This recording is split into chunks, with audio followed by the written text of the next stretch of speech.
నా హృదయపూర్వకమైన వందనాలు తెలియజేస్తూ ఉన్నా. ఈ ఉదయకాలపు వేళ ప్రభు బలను మనం సమీపించబోతూ ఉండగా, ప్రభు బలలో పాలు పంపులు పొందబోతూ ఉండగా, ప్రభు శరీరం అని ప్రభు రక్తం అని వివేచించి అందులో పాలు పంపులు పొందడానికి ముందుగా ఆయన ప్రత్యక్షతను పొందుకుందాం.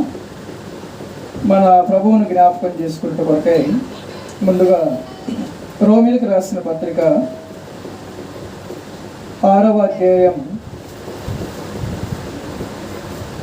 11వ వచనాన్ని ముందుగా చదువుకుందాం. రోమీయులకు రాసిన పత్రిక 6వ అధ్యాయం 11వ వచనం. అటువలే మీరును పాపం విషయమై మృతులుగాను, దేవుని విషయమై క్రీస్తు యేసునందు సజీవులుగాను మిమ్మల్ని మీరే ఎంచుకొనుడి. పేతురు రాసిన మొదటి పత్రిక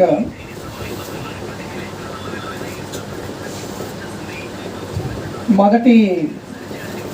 అధ్యాయం 19వ వచనం చదువుకున్న చదువు. 19.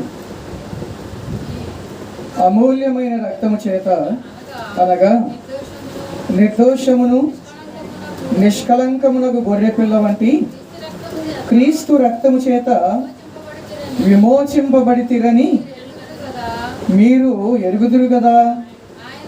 చాలు. మరొక వచనం కూడా చదువుకుందాం. ఇక్కడే పేతురు రాసిన మొదటి పత్రికలోనే 2వ అధ్యాయం 24వ వచనం చదువుదాం. 24. మనము పాపముల విషయమై చనిపోయి నీతి విషయమై జీవించినట్లు ఆయన తానే తన శరీరమందు మన పాపములను మ్రాని మీద మోసుకొనిను. చిన్నమాట ప్రార్థించారు. సర్వకృపానిధిగా మా తండ్రి, శ్రీమంతుడైన మా ప్రభువా, మీ వందనాలు స్తోత్రాలు చెల్లిస్తున్నాం. మీ కుమారులమైనటువంటి నాయన మమ్మల్ని ప్రేమిస్తున్నారనడానికి రుజువుగా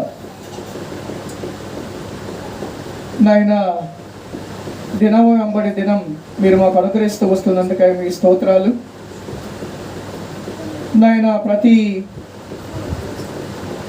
ఆదివారపు దినం